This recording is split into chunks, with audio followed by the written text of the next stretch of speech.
he says things, he doesn't even know what he's saying is like fruity. You know what I'm saying? Like, he said something fabulous and he goes, but me and you, we ain't party. Like, we need to party. What is he talking about? That's the kind of stuff that when people say that to me, I get a little uncomfortable. I get uncomfortable. Like, he said something to me one time, a long time ago. At Chris Lighty's wedding, he told me he'd take me shopping. I looked at him like, what the f? You're paying with the consequences. Absolutely. Yeah. And people don't understand that. Like, it's weird to me when I watch, like, folks that have the YouTube shows and, the podcasts, the streamers, whoever it is, and they really think that there's such thing as going too far or telling somebody how to react. Like, you have to know every single time you say something, there's going to be a consequence. That consequence isn't always violence. That consequence might be a lawsuit. That consequence might be somebody reporting your page, getting your page taken out, whatever it is. True. That just lets you know that free speech. Other people say that Diddy was a Fed himself, that he was on their payroll. Do you think that's a possibility? So if there's smoke, there's fire, P. I've very rarely seen any straight dudes in this industry, man. All weirdos. I don't want to be the only straight. The storm began with a headline no one expected. Kevin Hart suddenly pulled into a conversation involving leaked private exchanges and renewed attention surrounding Diddy, amplified by 50 Cent's unmistakably ruthless precision. Almost immediately, old interviews resurfaced, including moments where Kevin joked his way through long-standing rumors and coded accusations. Beneath the humor, a pattern emerged, an entertainer deeply familiar with Hollywood's unspoken rules around masculinity, power, and perception. And once again, he was reminded of a brutal truth: jokes don't disappear. They wait. The takeaway is simple but unforgiving. Fame So we're not, I don't want my shot to even, I don't want it to come close to the bed at all. I should look like he fresh off a goddamn plane. I should. Fresh off the garden stage. That's my brother right here from day one. We used to wake up and, pause, but like, check this out. Back in the days when he was like 10 and I was a little bit older, his older brother, we used to fight over the Frosted Flakes. You know? The second jolt came from an awkward resurfaced clip, Kevin refusing to sit on Diddy's bed during what was framed as playful banter. Out of context, the moment reignited whispers that Hollywood friendships often exist on a thin line between genuine camaraderie and performative intimacy.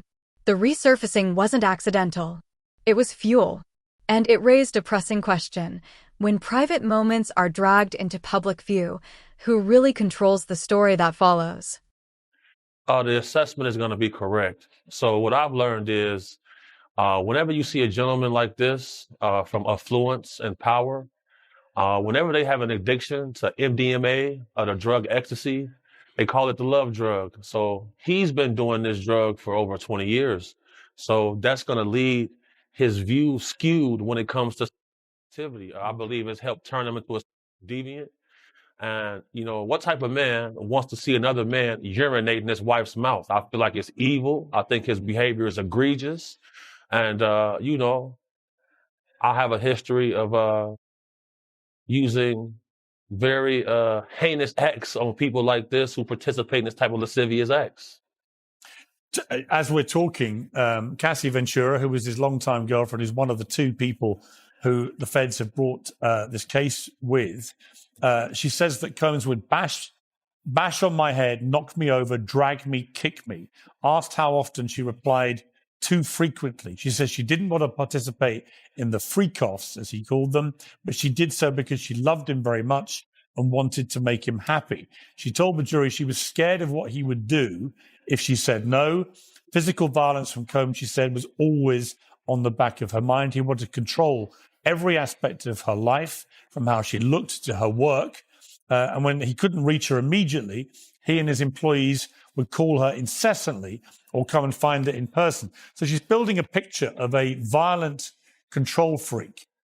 Is that a picture that you recognize of what you know about this? Right. So definitely, these are traits that I recognize. In the field that I work in, whenever we get a call for a retrieval and a family is concerned about a loved one, those same characteristics that this woman listed is the same things that streetwalkers will list about their boyfriend, which is actually their pimp and panderer. That's why I have an affinity for people who are survivors of this type of nonsense and oppression. And this sounds familiar. You know, along this path, I've been poisoned 3 times. My toxicology report showed cyanide. And, you know, cyanide metabolizes into pneumonia in your body. So I've had pneumonia on 3 occasions. Then came the now infamous Frosted Flake story. Diddy reminiscing about childhood wrestling over cereal, a memory meant to sound innocent. But online, it was quickly reframed. Nostalgia became innuendo. Softness became suspicion. The internet did what it does best, bending tone into implication. It revealed how fragile reputation is in the algorithm's hands. The lingering takeaway is unsettling. Today, even childhood memories can be weaponized. The whole thing, shout out to Keisha in Kansas City. She sent me the whole documentation, bro, and you know the whole court thing. And when I'm reading the stuff, you know, it sound a lot of it sound familiar. You understand? And what I mean sound familiar, how he would get other girls and get girls to try to, you know, convince this guy, you know, or put him in a sexual situation with other girls so he could do whatever he wanted to do with them. And it's just like the situation somewhat with Sarah and her girlfriend and him and Ja. You know what I'm saying? Bringing girls on to try to convince this other guy to be in a room with another naked man and all this other bullshit. Yo, it all sound familiar, man. I read the whole thing, man, and it was crazy. And for the people that don't know what you're talking about, because the lawsuit is new, so, you know, some people still catching up with it. Little Rod, he alleges that, you know, Young Miami cousin tried to have sex with him in front of Diddy. Yeah, he went into the bathroom, and then she came into the bathroom and tried to, you know, throw herself on him. He didn't want to have nothing to do with her for whatever reason. And then when he came out the bathroom, she continued to try to do that and try to have, wanted him to have sex in front of Diddy and the rest of the people that was in there. You know, that's how they do, man. They try to use a girl that you might like or you may think you might like, or they think you might like her or whatever, to convince you to lay down your guards with them. And he didn't. Yeah, that's crazy, man. And you're not surprised by none of this, because you said that Ja Rule, they did this to him, right? No, remember, and people got it confused when I said that Ja and him was in the room with 2 girls, with Sarah and Sarah's girlfriend. You understand? He was trying to get Ja to go at Jay-Z. So what he did was try to get another girl, you understand, to do something with Ja. I guess, I don't know, they in the room together. So when they, in that thing, I know what he was planning on doing because I heard the conversation. I knew what was going on. He was trying to get at Ja. So if he had got Ja in any kind of uncompromising position, he could force Ja to go at Jay-Z. So that's just a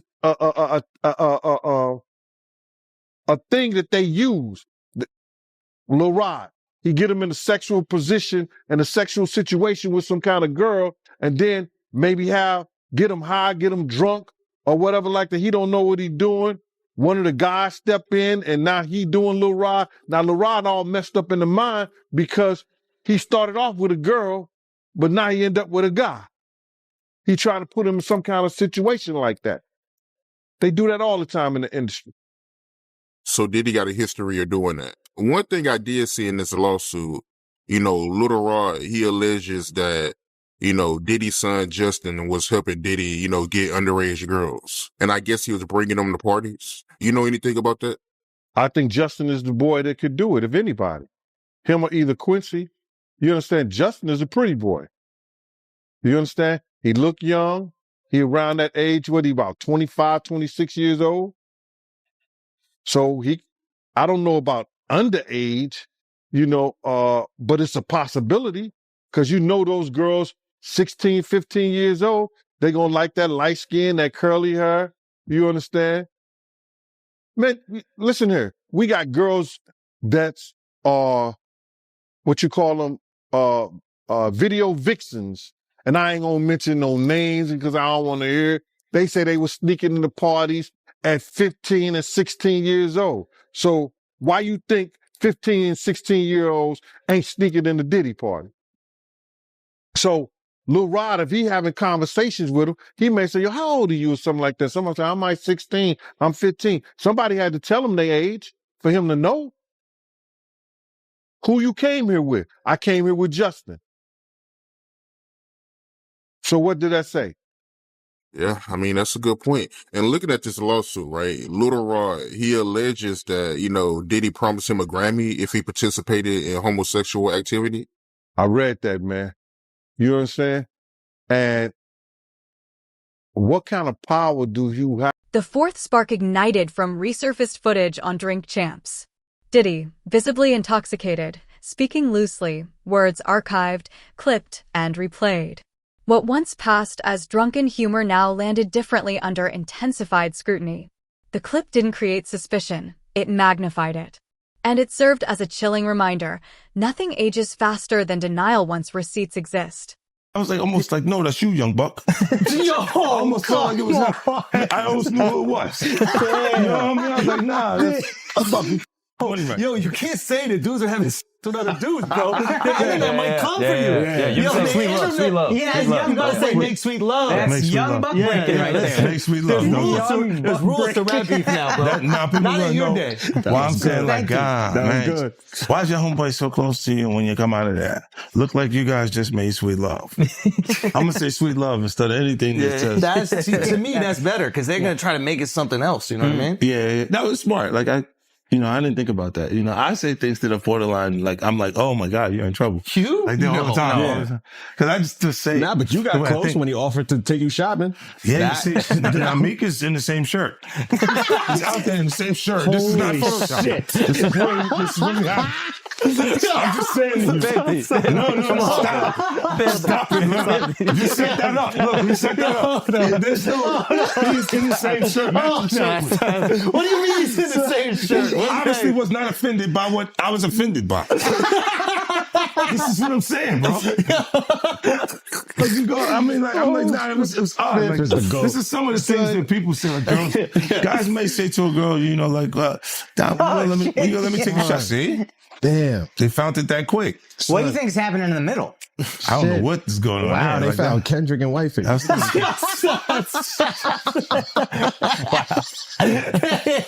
can't dress up Kendrick like that. Oh, you can't dress him up like that. That's like the white chicks movie, bro. You can't do that. Yeah, that was comedy. That was good. Yeah, but that was get away with Whiteface. That's obviously doing shopping. They got the same outfit. Yeah, it's true. In public. Yeah, that's a nice shirt. That's a nice shirt. All right, so when he said the shopping line in real life, what did you say? I said, let me get away from him. Because it was like, he was like, yo, you hot now. Now we got to hang out now. Like, hang out. Yeah. He said, I don't know, maybe I'll take you shopping and I get you some flash and you could give me the hood shit. And I was looking and I was like, let me just move away from him because I'm going to mess up the wedding. I always say to myself, like, it was someone's wedding? It was Chris Lighty's wedding. It was in Miami. Nori's there. Nori knows this because I looked at him like, yo. You heard what he just said, right? Kevin Hart eventually addressed the situation through interviews and social media lives. He acknowledged that some words, especially in private spaces, should have been chosen more carefully. For a comedian whose career is built on humor, the moment collided with something that couldn't be laughed away. His transparency helped, but the backlash remained relentless. The takeaway was blunt. Even the most self-aware comedians can't outrun a narrative shaped by millions. When they did that raid, you understand? What they did was, prior to the raid, they reviewed that civil lawsuit.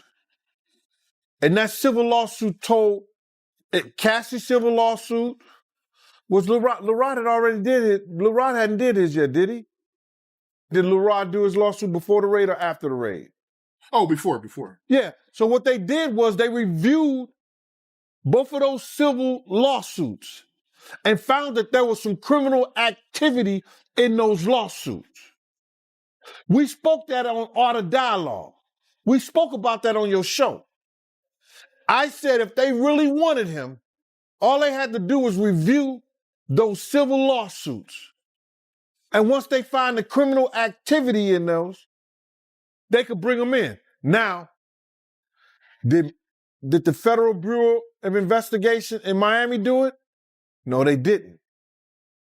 Did California do it? No, they did not. The Southern District of New York, they took it upon themselves and put on that raid and everything based on the information they found in Cassie lawsuit and the information they found in Little Rod lawsuit.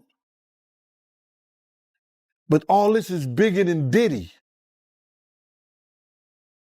It's bigger than Diddy, bro. Because you know who else they was doing investigation on during that whole time period? It was the mayor and the politicians in New York City. They turn around and give him the key to the city. All the mayor people that he brought on here in New York City are all resigning. They all resigning. People ain't gonna tie this together, but if you look at it, you have to say, because of Mayor Adams and his relationship with Diddy, it brought on the Southern District of New York to start investigating Diddy on civil lawsuits that was put against him. Because the feds is going after all these politicians in New York City. Yeah, the feds revealed that, anybody that, participated in any, criminal behavior at his freak-offs, they're going to pursue. Listen here.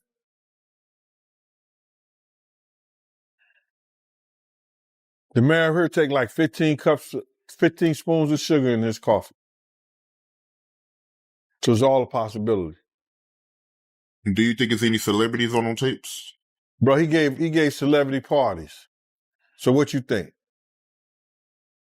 I think they're not telling the whole truth is that because of the situation in Miami and the situation in California, and they closed the clubs like 2 a.m., 3 a.m. and something like that, that Justin and Christian was bringing big vans of girls and people back to the mansion and giving parties and stuff like that. And a lot of those stuff were their parties. A lot of that shit was their parties. They wasn't always Puff parties. It was his son's parties. Good point. They said some of these freak-offs will last for days. That's where they're going to get him on trafficking thing. Especially like if he was traveling and doing it. That's where the trafficking come at. That you hiring workers to come and have your girl. Word arrived from his inner circle. The Rock publicly showed solidarity. Diddy insisted the friendship was intact. Yet beneath the reassurances, something else was visible, an industry tense about what might surface next. Silence. Deflection. Carefully worded statements. Together, they hinted at deeper fractures. And the public was left asking, does loyalty in Hollywood last only until the next leak? That's some Hollywood that I don't even know, bruh. That's crazy. Yeah, that is crazy. But they also claiming that, Diddy, he'll give ecstasy to his victims to keep them obedient. Then they have to bring those witnesses in there. That's going to be something hard to prove. Unless Lil Rob or or Cassie state that was something that happened. That's how the prosecutor's going to prove that. They got a ton of evidence that they got to try to prove, bro. A lot of that if you read it, it could be circumstantial. You know what I'm saying? But they got to have witness to back it up. You just can't say that happened based on somebody's lawsuit and what the words that they're saying. They have to have witnesses in there. And I think Puff lawyers is going to be smart enough to attack that. Right. And they claiming that Diddy, he was blackmailing his victims because he had videos from old freak-offs and he was using those videos to get his victims to do it. So, if he was blackmailing people, especially people that work for him, see, this is what it's going to get him at. See, people think that, those people work for him, or those people, if they was artists and they work for him, or they were engineers, or they anybody that worked for them and stuff like that, your boss cannot blackmail you to do nothing. If you do a sex act or you doing anything, your boss, if he have you doing those things like that, then he could be liable for suit. Because you're not doing it willingly. Because that individual is your boss. So psychologically, you know what I'm saying? I don't care what nobody say, that when somebody has something over you, could determine your job, your career, your livelihood. That's somewhat of a blackmail if they holding stuff that they've done, that you've done in the past, over your head to make you continually doing that stuff. Now, that's where he loses at. Because some of those people work for him, or he was a part of doing something. They was part of doing something for their career with him. That's why he loses that case. Shit, made that right. My homeboy Wayne came back in there talking about Biggie dead. Like, what? Biggie's dead. Shit, and the police came and they escorted everybody out. Most scenes like that, they lock that shit down. Put yellow tape everywhere and interview everybody. You know what I'm saying? They was waving people up out of there. Then Sergeant Reynolds, that same crooked ass bitch, Compton police, he pulled over a nephew and talked about, y'all killed Biggie too. You know what I'm saying? That's bullshit. He started all that rumor. Then they was feeding the FBI that bullshit, the people from downtown, Compton police, Suge friends. You know what I'm saying? That shit's dirty, man. That was some dirty shit he was doing, you know what I'm saying? He should have never involved the police. If you want to keep it gangster, hood against hood, homie. Don't fucking bring the police, your police friends into this. You know what I'm saying? That's wrong, man. Hey, do you know Poochie? Poochie, the one that supposed to did Biggie? Yeah. I heard about it. I read a book about that. I didn't know him. No. How you feel about Reggie Wright and Mob James saying he was the one behind Biggie, though? The whole city saying that.